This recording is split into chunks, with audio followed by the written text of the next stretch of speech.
dengue mudou.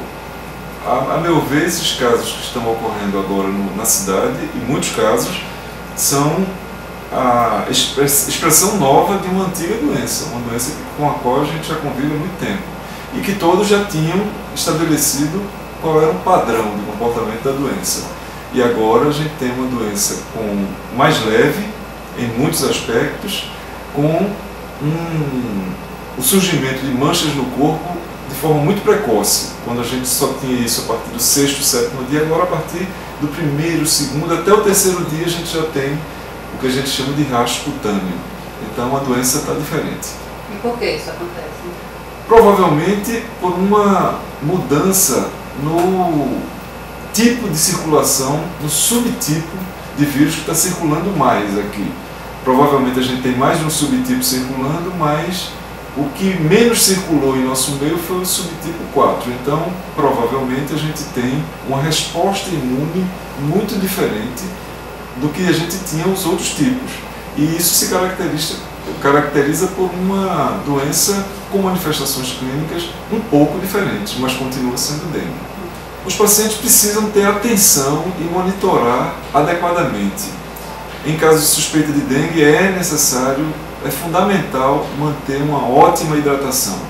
A alimentação se torna secundária, mas a hidratação é o objetivo para que o paciente atravesse esse período que vai do 4º ao 7º dia sem maiores riscos, que é o período em que classicamente a dengue pode complicar. Então, o paciente deve manter-se hidratado e procurar um serviço de saúde se ele sentir falta de ar, se ele vomitar, se ele apresentar algum fenômeno hemorrágico, se ele apresentar dor abdominal.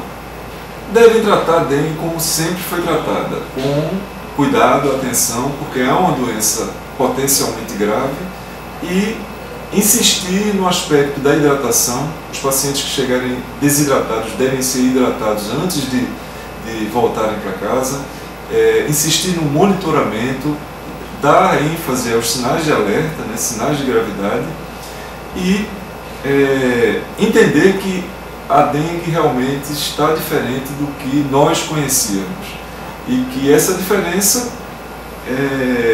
com o número de casos que a gente está vendo, já se caracterizou como um padrão não usual de uma doença que a gente já conhece muito bem. Qual é a diferença da dengue para a chikungunya, por exemplo? Alguns médicos ainda estão em dúvida. A chikungunya, ela é muito parecida com a dengue, só que a característica mais importante é de um comprometimento das articulações muito mais intenso e às vezes crônico. Então, isso não acontece com a dengue. O comprometimento agudo das articulações pode acontecer com a dengue, mas a chikungunya é uma doença diferente porque isso pode se prolongar por meses ou anos até, numa minoria de pacientes.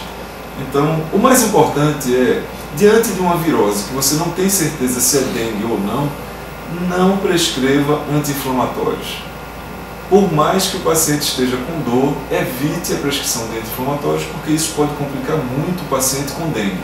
E na fase aguda você tem alternativas para tratar a dor do paciente.